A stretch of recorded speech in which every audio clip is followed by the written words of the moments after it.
Welcome back to prime time debate. ఇక రెండో అంశం చూస్తే చైనా అధ్యక్షుడు జిన్పింగ్ ట్రంప్ కు వార్నింగ్ ఇస్తున్నారా? తైవాన్ విషయంలో చైనా తగ్గేదేలే అంటుందా? సో మొత్తంగా ఏదో ఊహించి అక్కడికి వెళ్లిన ట్రంప్ కు చురకలు అంటుకుంటున్నాయా? ద్వైపాక్షిక చర్చల్లో తైవాన్ కీలక అంశంగా చైనా టేబుల్ మీద పెట్టిందా? అమెరికా చైనా మధ్య ఘర్షణ తలెత్తే పరిస్థితులు కనిపిస్తున్నాయా? ట్రంప్ చైనాలో చేస్తున్న పర్యటన వ్యూహం ఏంటి? సీక్రెట్స్ ఏంటి? ట్రంప్ జిన్పింగ్ మధ్యన ఇరాన్ వార్ చర్చలు జరుగుతాయా? అసలు ఆ అంశాన్ని చైనా లేవనెత్తేలా చేయగలుగుతుందా? చైనా ఇరాన్ వారిపై ఎలా స్పందించబోతుంది? హార్మోజ్ విషయంలో ఎలాంటి నిర్ణయానికి వస్తారు ఈ నేతలు? చమురు ధరలపై ఏదైనా చర్చ జరిగే అవకాశం ఉందా? టెక్నాలజీ ఆధిపత్య పోరుపై ఈ రెండు దేశాల స్పందన ఎలా ఉండబోతుంది? ఇది ప్రశ్నలు కాదు, ప్రపంచమంతా ఆసక్తిగా ఎదురు చూస్తున్న అంశాలు. ఈ ఇద్దరు నేతల మధ్య ఏం జరుగుతుంది? ఎటువంటి నిర్ణయాలు తీసుకోబోతున్నారు? చైనా ట్రంప్ కు వార్నింగ్ ఇచ్చిందా? చైనా పర్యటనలో అమెరికా అధ్యక్షుడు డొనాల్డ్ ట్రంప్ ఉన్నారు. చర్చలు జరుగుతున్నాయి. తైవాన్ కు ఆయుధాల విక్రయం, మద్దతు విషయంలో అత్యంత జాగ్రత్తగా వ్యవహరించాలని జిన్పింగ్ తనదైన స్టైల్లో ట్రంప్ కు చెప్పేశారా? తైవాన్ విషయంలో జోక్యం చేసుకుంటే మీకు మాకు ఉన్న సంబంధాలు అత్యంత ప్రమాదకర స్థితికి పోతాయంటూ సంఘర్షణకు దారి తీసే పరిస్థితులు కూడా ఉన్నాయని జిన్పింగ్ చురకలంటించారా అంటే ఎస్, అంటించారు. తైవాన్ విషయంలో చైనా తగ్గేదేలే అంటుందా అంటే అవును, తైవాన్ విషయంలో మీరు తల దూర్చొద్దు, మీరు మాట్లాడద్దు అని చెప్పి తెగేసి చెప్పేసింది. ఇక్కడ తగ్గేదేలే అనే ధోరణితోనే చైనా ఉంది. తన విధానంలో చైనా చాలా స్పష్టంగా కఠినంగా వ్యవహరిస్తోంది కూడా. తైవాన్ తమ దేశంలో అంతర్భాగమని, చైనాను పునరేకీకరించడం తమ చారిత్రక బాధ్యతని బీజింగ్ వాదిస్తోంది. వన్ చైనా ప్రిన్సిపల్ ప్రకారం తైవాన్ ప్రత్యేక దేశం కాదు, అది మాలో భాగం మాత్రమేనని చైనా బలంగా నమ్ముతుంది, చెబుతుంది, అమెరికాకు చెప్పేసింది. ఇక ద్వైపాక్షిక చర్చల్లో ఇప్పుడు తైవానే కీలకమైందా? అసలు ట్రంప్ ఎందుకు వెళ్లారు తైవాన్ గురించి మాట్లాడటానికి అంటే ఎంత మాత్రమూ కాదు. కానీ అక్కడికి వెళ్ళిన తర్వాత తైవాన్ చుట్టే చైనా తన రాజకీయ వ్యూహాన్ని పన్నింది. అమెరికాను ఆ విషయంపైనే ఒత్తిడి చేసింది. ఎస్, చైనా అమెరికా ద్వైపాక్షిక చర్చల్లో తైవాన్ అంశం అత్యంత కీలకమైనది. ఇందాక మనం మాట్లాడుకున్నట్టుగా టేబుల్ మీద ముందు ఆ అంశంపైనే మాట్లాడారు. ఈ అంశం ఇరు దేశాల మధ్య ఉద్రిక్తతలకు ప్రధాన కారణంగా నిలుస్తోంది కూడా. అసలు ట్రంప్ ఏమన్నారో ఒకసారి చూద్దాం. Such respect for China, the job you've done. You're a great leader. I say it to everybody. You're a great leader. Sometimes people don't like me saying it, but I say it anyway because it's true. I only say the truth. And I just want to say on behalf of all of the great delegation that we have the greatest businessmen, the biggest, and I guess the best in the world. We have amazing people, and they're all with me. Every single one of them, we asked the top 30 in the world, every single one of them said yes. And I didn't want the second or the third in the company. I wanted only the top. And they're here today to pay respects to you and to China. And they look forward to trade and doing business. And it's going to be totally reciprocal on our behalf. So I really look very much forward to our discussion. It's a big discussion. There are those that say this is maybe the biggest summit ever. They can never remember anything like it. I can say in the United States, people aren't talking about anything else. But it's an honor to be with you. It's an honor to be your friend. And the relationship between China and the USA is going to be better than ever before. Thank you very much. Thank you. Right, ఇక America China మధ్య ఘర్షణ తలెత్తుతుందా? ఏంటి పరిస్థితి అసలు? America అధికారికంగా one China పాలసీని గుర్తిస్తూనే Taiwan relations act ప్రకారం Taiwan కు రక్షణ ఆయుధాలను సరఫరా చేస్తోంది. ఇదే ఇప్పుడు చైనాకు తీవ్ర ఆగ్రహం తెప్పిస్తోంది. ఇంతకు ముందు కూడా ఈ అంశంపై చైనా మాట్లాడింది. ఇక తైవాన్ కు సుమారు 2 బిలియన్ల విలువైన ఆయుధ విక్రయాలకు అమెరికా తెరలేపింది. ఇది అందరికీ తెలిసిన విషయమే. ఆమోదం కూడా అమెరికా ఇచ్చింది.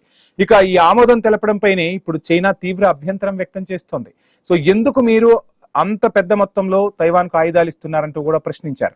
ట్రంప్ చైనాలో చేస్తున్న పర్యటన సీక్రెట్స్ ఏంటి? అసలు ఎందుకోసం ట్రంప్ చైనాలో పర్యటన చేస్తున్నారు అంటే, ట్రంప్ చైనాలో జరుపుతున్న పర్యటన ఇప్పుడు ప్రపంచవ్యాప్తంగా ముఖ్యంగా వాణిజ్య అంశాలు, భౌగోళిక రాజకీయ అంశాల చుట్టూ తిరుగుతోంది. అత్యంత కీలకమైన పర్యటనగా దీన్ని భావిస్తున్నారు. ఎందుకంటే 9 సంవత్సరాల తర్వాత ఒక అమెరికా అధ్యక్షుడు చైనాలో అడుగుపెట్టాడు. జిన్పింగ్ ఆహ్వానం మేరకు బీజింగ్ లో జరుగుతున్న ఈ టూరు సీక్రెట్ గా సాగుతోంది. వాణిజ్య యుద్ధానికి ముగింపు పలకాల్సిన అవసరం ఉంది. కొత్త ఒప్పందాలు కుదుర్చుకోవాల్సిన అవసరం ఉంది. ఇప్పటి వరకు మనం మాట్లాడుకున్నట్టుగా తైవాన్ అంశంలో ఒక అంగీకారానికి రావాల్సిన అంశం కనిపిస్తోంది. వీటన్నింటితో పాటు ఇరాన్ అంశం ఇప్పుడు ప్రపంచాన్ని కుదిపేస్తుంది. ఇక ఆర్టిఫిషియల్ ఇంటెలిజెన్సీ, టెక్నాలజీ రేస్ వంటి అంశాలపై కూడా ఈ ఇద్దరు దేశాధినేతల మధ్య కీలక చర్చలు జరగబోతున్నాయా అంటే ఎస్, జరుగుతున్నాయి కూడా. ట్రంప్ జిన్పింగ్ మధ్యన ఇరాన్ వార్ చర్చలు జరుగుతాయా? అసలు ఆ అంశం తెరపైకి వస్తుందా అంటే వస్తుంది. ట్రంప్ జిన్పింగ్ల మధ్య ఇరాన్ యుద్ధం, ఇతర కీలక అంశాలు, ప్రపంచంగా ఉన్న పరిస్థితులు ఇవన్నీ కూడా చర్చకు వస్తాయి. రెండు దేశాధినేతలు కలిసినప్పుడు ఖచ్చితంగా మాట్లాడుకుంటారు. పశ్చిమాసియాలో ఇరాన్ కారణంగా ఏర్పడిన ఉద్రిక్తతలను తగ్గించడానికి, హార్మోజ్ జలసంధి గుండా చమురు రవాణాను పునరుద్ధరించడానికి చైనా తన ప్రభావాన్ని ఉపయోగించాలని అమెరికా కోరుతోంది. ఎందుకంటే చైనాకు ఇరాన్కు మధ్య అంత సత్సంబంధాలు ఉన్నాయి. ఇరాన్కు అతిపెద్ద చమురు కొనుగోలుదారుగా చైనా ఉంది. ఈ ప్రాంతంలో శాంతి చర్చలకు కీలక పాత్ర పోషించాలని చైనాపై అమెరికా ఒత్తిడి తెస్తోంది. చైనా ఇరాన్ వారిపై ఎలా స్పందిస్తోంది మనం చూస్తూనే ఉన్నాం మొదటి నుంచి. పశ్చిమాసియాలో ఇరాన్ కేంద్రంగా జరుగుతున్న ఉద్రిక్తతలను తగ్గించడానికి చైనా తన ప్రభావాన్ని ఉపయోగించాలని ట్రంప్ కోరుతున్నారు. ఇరాన్పై ఒత్తిడి తెచ్చి చర్చల ద్వారా ఈ సమస్యకు ఒక శాశ్వత పరిష్కారం చూపేలా చైనా సహాయాన్ని ఇప్పుడు ట్రంప్ ఆశిస్తున్నారనేది సత్యం. చైనా ఇరాన్తో సన్నిహిత సంబంధాలను కలిగి ఉంది కాబట్టి ఇరాన్పై తీవ్రమైన ఒత్తిడి తీసుకురావడానికి లేదా సైనిక మద్దతును పూర్తిగా తగ్గించడానికి చైనా వెనకాడుతోందని నిపుణులైతే భావిస్తున్నారు. ఇక చైనా ఇరాన్ను అమెరికాకు వ్యూహాత్మక బ్యాలెన్సర్గా చూస్తుందా? ఏం జరుగుతోంది? ఇక హర్ముజ్ విషయంలో ఎలాంటి నిర్ణయానికి రాబోతున్నారు? ఇక్కడ చైనాకు కూడా హర్ముజ్ జలసంధి నుంచే ఆయిల్ వస్తోంది. అమెరికా చైనా మధ్య ఉద్రిక్తతలు తగ్గుముఖం పట్టే సూచనలు ప్రస్తుతానికి కనిపిస్తున్నాయా అంటే మరి చైనా పర్యటన తర్వాత ఒక క్లారిటీ అయితే వస్తుంది. ట్రంప్ చైనా పర్యటనలో ఇంధన భద్రత, ఇరాన్ అంశం ప్రధానంగా చర్చకొచ్చిందని కూడా సమాచారం. హర్ముజ్ జలసంధిని శాశ్వతంగా తెరవాలని కోరుతున్నారు. దాన్ని ఎవరూ అడ్డుకోకూడదని ట్రంప్, జిన్పింగ్ ఇద్దరు కూడా అంగీకారానికి వచ్చారు. అంటే మొత్తంగా మద్దతు కూడగట్టే ప్రయత్నం చేస్తున్నారు అమెరికా అధ్యక్షుడు. ఇది ప్రపంచ ఇంధన సరఫరాకు కీలకమని ఇరు దేశాల నేతలు చెప్తూ ఉన్నారు. ప్రపంచం కూడా అదే కోరుకుంటోంది కదా. చమురు ధరలపై ఏదైనా చర్చ జరుగుతుందా? ఎస్, ఖచ్చితంగా జరుగుతుంది. అమెరికా అధ్యక్షుడు డొనాల్డ్ ట్రంప్, చైనా అధ్యక్షుడు షీ జిన్పింగ్ మధ్య చమురు ధరలకు సంబంధించి ప్రపంచ ఇంధన మార్కెట్కు ప్రభావితం చేస్తున్న అంశాలపై చర్చలు ఖచ్చితంగా జరుగుతాయి. ప్రస్తుతం బ్రెంట్ క్రూడ్ ధర బ్యారెల్కు $105 పైగా పలుకుతోంది. ఈ పెరుగుతున్న చమురు ధరలు ప్రపంచ ఆర్థిక వృద్ధిని దెబ్బతీస్తున్నాయనేది అన్ని దేశాధినేతలు ఒప్పుకుంటున్న సత్యం. అమెరికాలో ద్రవ్యోల్బణాన్ని పెంచుతున్నాయి. దీన్ని అదుపు చేయడంపై ఇరు దేశాలు కూడా దృష్టి సారించాయి. ఒక రకంగా చెప్పాలంటే ప్రపంచమే దృష్టి సారించిందని కూడా మనం మాట్లాడుకోవాల్సి ఉంటుంది. ఏదేమైనా అక్కడ టూర్ అయితే కొనసాగుతుంది. అమెరికా అధ్యక్షుడు 15th వరకు చైనాలో పర్యటిస్తారు. రకరకాల అంశాలు తెరపైకి వస్తున్నాయి. సాంకేతిక అంశాలకు సంబంధించి, టారిఫ్లకు సంబంధించి, ఎక్స్చేంజ్ అంటే వారికి వీరికి మధ్య ఉన్న కొన్ని ఒప్పందాలకు సంబంధించి, ఇక చిప్లకు సంబంధించి, సోయాబీన్ పెద్ద ఎత్తున అక్కడ రైతులు ఎగుమతి చేస్తూ ఉంటారు ఇటు చైనాకు. సో ఇప్పుడు ఆ ఎగుమతులను నిలిపివేసింది చైనా. అందులోనూ ఈ సోయాబీన్ ఎగుమతి చేసే రైతులంతా కూడా ట్రంప్కు ఎన్నికల్లో మద్దతు తెలిపిన వాళ్లే ఉన్నారు. ఇప్పుడు వాళ్ళంతా కూడా నష్టాలను చవిచూస్తున్నారు. ఆ ఒత్తిడిని కూడా ట్రంప్ ఎదుర్కొంటున్నారు. ఇంటా బయట ట్రంప్కు సమస్యలే. సో రకరకాల సమస్యలను పరిష్కరించుకోవడానికి చైనా పర్యటన ఎంచుకున్నారు డొనాల్డ్ ట్రంప్. ఇక్కడ ఇంకొక అంశం కూడా మనం మాట్లాడుకోవాల్సి ఉంటుంది. పాకిస్తాన్ మధ్యవర్తిత్వం వహించింది ఇరాన్కు, అదేవిధంగా అమెరికాకు మధ్య. కానీ పాకిస్తాన్ నిన్న వెలువడిన విషయాలు, యుద్ధ విమానాలకు సంబంధించి ఇరాన్కు సహాయం అందించడం, ఇక పాకిస్తాన్ను అమెరికా నమ్మే పరిస్థితుల్లో లేదా అంటే ఎట్టి పరిస్థితుల్లోనూ నమ్మే పరిస్థితుల్లో లేరు. అండ్ పాకిస్తాన్ దౌత్యాన్ని అటు ఇరాన్ కానీ, ఇటు ఇజ్రాయిల్, అమెరికా కానీ ఎవరు కూడా అంత ఒప్పుకునే పరిస్థితులు కనిపించట్లేదు. ఒక మధ్యవర్తిగా పాకిస్తాన్ని ఎవరు కూడా ఒక ఆమోదయోగ్యమైన దేశంగా ఎవరు భావించట్లేదు. ఇప్పుడు ఈ అంశాన్ని ఈ చైనా తన భుజాలకు ఎత్తుకోబోతుందా? అమెరికా అధ్యక్షుడు ఈ అంశాన్ని కూడా జిన్పింగ్ కు అప్పచెప్పబోతున్నారా? మొత్తంగా ఇరాన్ ఇజ్రాయిల్ యుద్ధం సంబంధించి ముగింపు ఎలా పలకాలో తెలియక ట్రంప్ తలమునకలవుతున్నారు. ఈ వచ్చిన అవకాశంతో జిన్పింగ్ ద్వారా ఇరాన్ కు నచ్చజెప్పే ప్రయత్నం చేయబోతున్నారా? ప్రపంచ దేశాలన్నీ కూడా ఇప్పుడు ట్రంప్ పై గుర్రుగా ఉన్నాయి. హర్ముజ్ జలసంధికి సంబంధించి ప్రపంచ దేశాలన్నీ కూడా చమురు సంక్షోభంలో కొట్టుమిట్టాడుతున్నాయి. భారత్ కూడా ఇందుకు అతీతమేమీ కాదు. నిన్న కాక మొన్న భారతదేశ ప్రధాని కూడా పొదుపు మంత్రం పాటించాలంటున్నారు. అసలు ఈ యుద్ధం ఎన్ని రోజులు కంటిన్యూ అవుతుందో తెలియదు. చమురు సంక్షోభం ముదిరితే అన్ని రంగాలు, అన్ని వ్యవస్థలు కూడా ఒక్కసారిగా కుప్పకూలుతాయి. ఇటువంటి ప్రమాదం పొంచి ఉన్న తరుణంలో అమెరికా అధ్యక్షుడు చైనా పర్యటన చేస్తున్నారు. జిన్పింగ్ కు ఇది ఒక అంది వచ్చిన అవకాశం. ఖచ్చితంగా చైనా ఈ అవకాశాన్ని వాడుకుంటోంది. ఏవైతే తమపై టారిఫ్లు వేశారో ఆ టారిఫ్ అస్త్రాన్ని వెనక్కు తీసుకోవాలని కోరుతుంది. ఆ దిశగా ఇప్పుడు అమెరికా కూడా చేయాల్సిన పరిస్థితులు కనిపిస్తున్నాయి. ఒకసారి మనం టారిఫ్లు అనగానే ఇక్కడ అందరం మనం ట్రంప్ గురించే మాట్లాడుకుంటాం. కానీ గత అధ్యక్షుడు బైడెన్ కూడా చైనాపై గట్టిగానే స్పందించారు. చైనాపై ఆంక్షలు విధించారు. హువాయి లాంటి కంపెనీలను అమెరికా నుంచి వెనక్కి వెళ్లగొట్టిన ఘనత బైడెన్ కే దక్కుతుంది. ఒక రకంగా చెప్పాలంటే ట్రంప్ కన్నా కూడా బైడెనే చైనాపై ఆంక్షలు ఎక్కువగా విధించారు. టిక్ టాక్ లాంటి యాప్లను పూర్తిగా నిషేధించారు. అదేవిధంగా చైనా దిగుమతులు ఏవైతే ఉంటాయో ఆ దిగుమతులను నిలిపివేసిన పరిస్థితి. ఎలక్ట్రిక్ వాహనాలకు సంబంధించి ట్యాక్సులు పెంచింది కూడా బైడెన్ కాలంలోనే. అమెరికా అధ్యక్షుడు ఎవరున్నా చైనాపై మాత్రం తమ పంతాన్ని, తమ ఆవేశాన్ని, తమ ఆక్రోశాన్ని పన్నుల రూపంలోనో లేదంటే బహిష్కరణ రూపంలోనో చూపించిన పరిస్థితి. ఇటువంటి సమయంలో ఒక అవకాశం అయితే ఇప్పుడు చైనాకు చిక్కింది. సో ఈ అవకాశాన్ని ఖచ్చితంగా చైనా వాడుకుంటుంది. అండ్ ప్రపంచ దేశాలన్నీ కూడా ఇద్దరు నేతలు ఏం చేయబోతున్నారని చూడటానికి ప్రధాన కారణం ఏంటంటే, ఆర్థికంగా రెండు ప్రధాన దేశాలు, ఒక సూపర్ పవర్ గా ఎదుగుతున్న దేశం, సూపర్ పవర్ కోసం వీళ్ళిద్దరూ కూడా ఒక ఫైట్ చేస్తున్నారు. సో ఈ రకరకాల పరిణామాలు అయితే చోటు చేసుకున్నా. ఇదే అంశానికి సంబంధించి మనతో మాట్లాడేందుకు జీవీఆర్ శాస్త్రి గారు, ప్రపంచ వ్యూహాత్మక మరియు ఆర్థిక రంగ నిపుణులు జూమ్ లో సిద్ధంగా ఉన్నారు. శాస్త్రి గారు, ఏంటి, ఎలా చూస్తున్నారు మొత్తంగా అమెరికా అధ్యక్షుడి చైనా పర్యటనను? ఏం జరుగుతోంది? ప్రపంచం ఎదుర్కొంటున్న సంక్షోభానికి ఏమైనా ముగింపు పలికే సూచనలు కనిపిస్తున్నాయంటారా? ఏం చెప్పదలుచుకున్నారు? ఏమో, మనకి ఇవాళ మీటింగ్స్ బట్టి చూస్తే, వాళ్ళ బాడీ లాంగ్వేజ్ బట్టి చూస్తే చైనీస్ ప్రెసిడెంట్ చాలా బ్లంట్ గా చెప్పేశాడని, తైవాన్ విషయంలో మీరు ఎట్టి పరిస్థితుల్లోనూ కలగజేసుకోకండి. రెండోది ఏంటంటే, మేము బిజినెస్ వరకు that is fine, but Iran విషయంలో వాళ్ళు పెద్దగా, మీరు ఒకటి అర్థం చేసుకోవాలి ఇక్కడ స్ట్రాటజిక్ గా ఏంటంటే, అమెరికా ఇప్పటిదాకా ఎప్పుడు ఎవరికి చిక్కలేదు. వాళ్ళు చిక్కారంటే రష్యా ఏ రకంగా అమెరికాకి చిక్కిందో ఆ రకంగా ఈ రోజు బోరిస్ ఎల్సన్ గవర్నమెంట్ ఉన్నప్పుడు అమెరికా వాళ్ళు ఎలా బోరిస్ ఎల్సన్ రష్యన్ ని విడగొట్టారో అదే రకమైన అదే పద్ధతిలో అమెరికా ఈ రోజు హార్మోజ్ జలసన్ దగ్గర దొరికేసింది. ఇప్పుడు ఏంటంటే, అమెరికా కనుక వాళ్ళు అక్కడి నుంచి విడ్రా అయిపోయి వెళ్ళిపోతే ఇజ్రాయెల్ ని దావంలో పెట్టేసినట్టే. వాళ్ళు అక్కడ ఉంటే వాళ్ళ దేశం ఆర్థికంగా నష్టపోతుంది. అంటే ఇంకా వాళ్ళు ఖర్చు చేయలేని సిచ్యువేషన్ లోకి వచ్చేసారు. వాళ్ళు ₹1 కూడా $1 కూడా ఖర్చు పెట్టలేని దౌర్భాగ్య స్థితిలో ఉన్నారు. వాళ్ళ ఎకానమీ $40 ట్రిలియన్ అప్పులో ఉంది, $3 ట్రిలియన్ వడ్డీలో ఉంది, 2.8 కరెక్ట్ గా చెప్పాలి.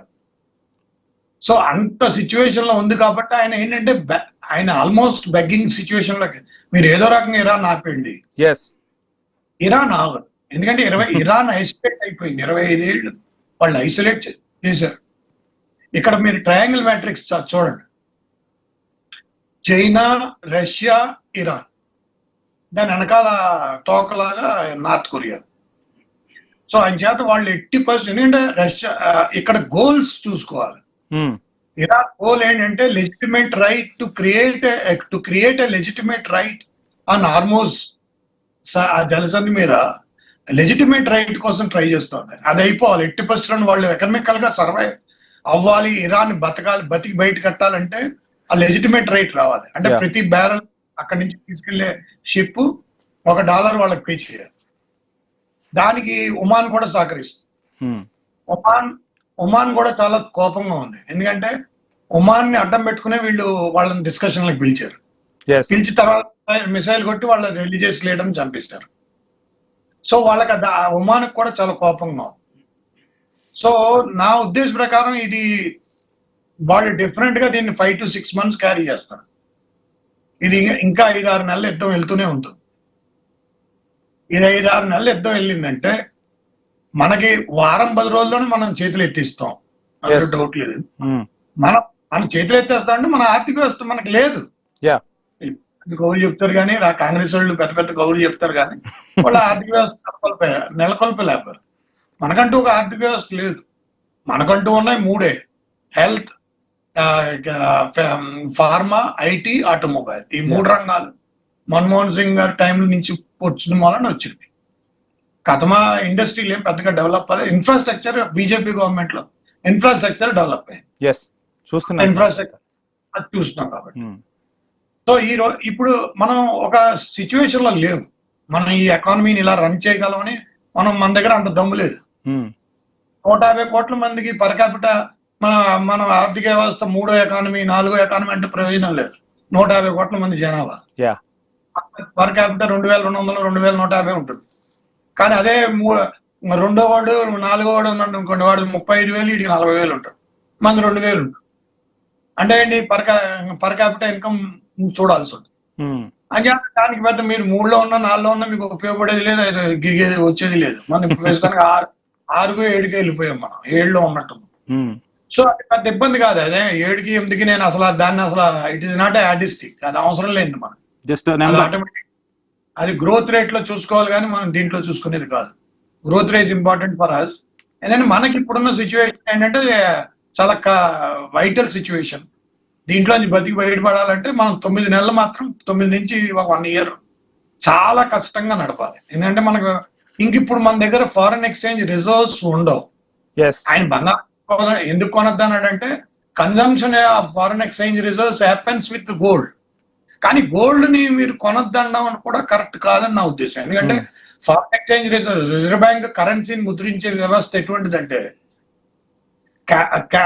గోల్డ్ ఫారెన్ ఎక్స్చేంజ్ ని బేస్ చేసుకుని 115:85 అనే రేషియోలో ఆ రెండింటిని ఉంచుకుని అప్పుడు 500 రూపాయల నోటు అన్ని నోట్లు ప్రింట్ చేస్తారు. దాని మీద రాస్తాడు, ఒకవేళ ఇది మీకు ఇది కనుక మీరు ఇచ్చేయకపోతే ఎక్స్చేంజ్ చేయలేకపోతే నాకు ఇచ్చేస్తే దానికి తగ్గట్టుగా అంత విలువైన బంగారం కానీ అంత విలువైన ఫారెన్ ఎక్స్చేంజ్ కానీ మీకు ఇస్తాను అని. అంటే ఒక ప్రతి కాగితం వెనకాల ఒక విలువ ఉంది. అండ్ దాని విలువ వర్త్ అండ్ వాల్యూ అంటారు. వర్త్ అంటే 500 రూపాయల నోటు, వాల్యూ ఏంటంటే దానికి తగ్గట్టు బంగారం లేదా ఫారెన్ ఎక్స్చేంజ్ ఉండడం. సో ఇది దాని ప్రాసెస్, కరెక్ట్ ప్రాసెస్. ఏంటి క్యాష్ ముద్రించే విధానం. అంటే ఇప్పుడు మనం ఏమన్నారు, ఇప్పుడు వీళ్ళే ఉన్నారు ఫారెన్ ఎక్స్చేంజ్ కన్జంప్షన్ అయిపోతుంది కాబట్టి మనం గోల్డ్ కొనొద్దు అంటున్నారు. గోల్డ్ దేంతో కొంటాం? ఫారెన్ ఎక్స్చేంజ్ తో కొంటాం. మన వాళ్ళ సంస్కృతిలో బంగారం ఒక భాగం. అవును. ఇప్పుడు ప్రతి ఏడాది ప్రతి ఇంట్లో ఏదో కార్యక్రమం జరుగుతుంది, వాళ్ళు కొంటూనే ఉంటారు. ఆడపిల్లలు మన భారతదేశంలో ఉన్న ప్రతి ఆడపిల్లలందరికీ వాళ్ళకి ఏదైనా అవుతుందంటే 80% హిందూ, మాక్సిమం హిందువులు అంటే అన్ని రిలీజియస్ వాళ్ళు కూడా కొంటారు. వాళ్ళు అలవాటు కాదు. ఎందుకంటే రిలీజియస్ ఇక్కడ ఇంటిగ్రేటెడ్ అవుతుంది కాబట్టి అది ముస్లిం అయినా కొంటారు, క్రిస్టియన్ అయినా కొంటారు, పార్సీ వాళ్ళు ఎవరైనా కొంటారు. There is no problem. Problem ఏంటంటే ఇక్కడ అలా కొనొద్దని అన్నారు. దట్ ఈస్ వాళ్ళు ఏంటంటే ప్రజెంట్ అది క్రైసిస్ చాలా డీపెన్ అయిపోయింది. ఎందుకంటే వాళ్ళకి తెలిసిపోతుంది ఏమని మన దగ్గర ఉన్న ఈ $500 బిలియన్ ఈ బంగారం ఎక్కువ కొనేస్తుంటే ఏమవుతుందంటే ఎక్కువ పోతుంది. 2 నెలలు 3 నెలలు కూడా సస్టైన్ అవుతా ఉన్నది. 4 రోజుల్లో అయిపోతే మనం IMF దగ్గరికి వెళ్ళాలి అడుక్కోవడానికి.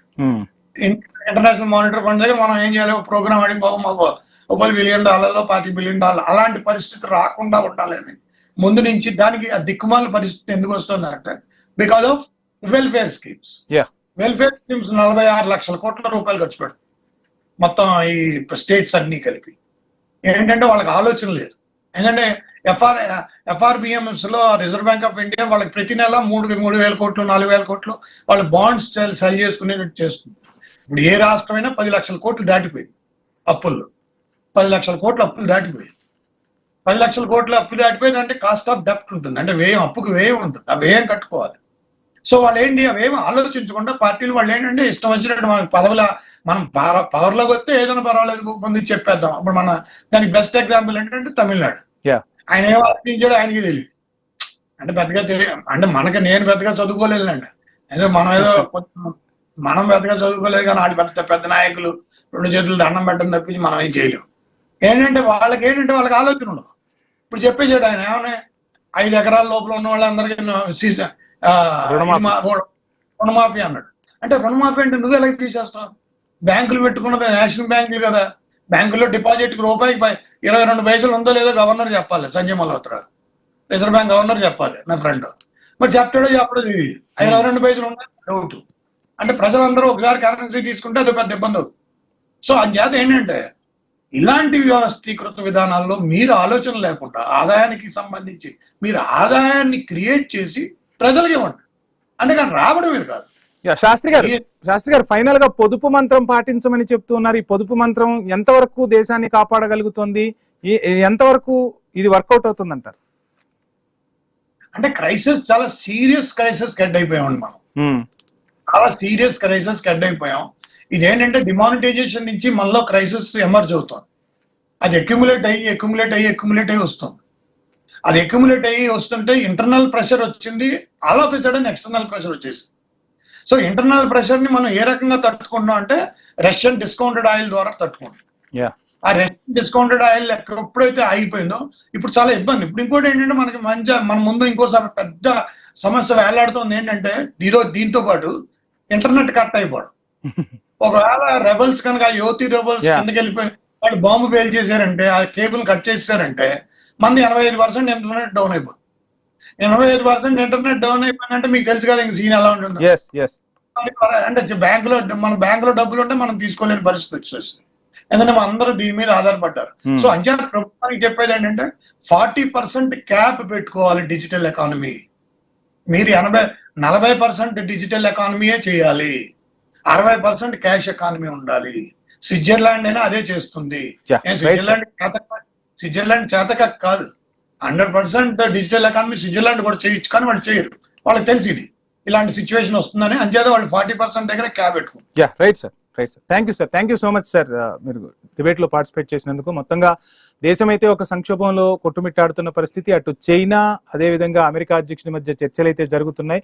సో ఆ చర్చలు ఏ విధంగా సాగబోతున్నాయి, ఆ రెండు దేశాల ప్రయోజనాలకే పరిమితమా, ప్రపంచం అంతా ఎదుర్కొంటున్న ఇరాన్ సమస్యకు, హర్ముజ్ సమస్యకు చెక్ పెట్టే దిశగా అడుగులు వేయబోతున్నారనేది మాత్రం వేచి చూద్దాం. ఇది వాళ్ళ ప్రైమ్ టైం డిబేట్. స్టేట్.